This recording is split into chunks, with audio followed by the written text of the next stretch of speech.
Hello বন্ধুরা, কেমন আছো তোমরা সবাই? আশা করছি সবাই ভালো আছো।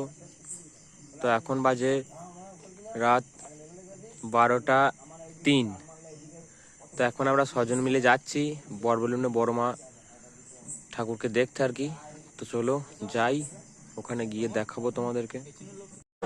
তো বন্ধুরা দেখতে পাচ্ছ বরবেলুনের বড় মা কালী মন্দিরের সামনে চলে এসেছি।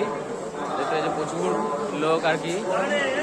চলো মাকে একবার দেখাই তোমাদেরকে।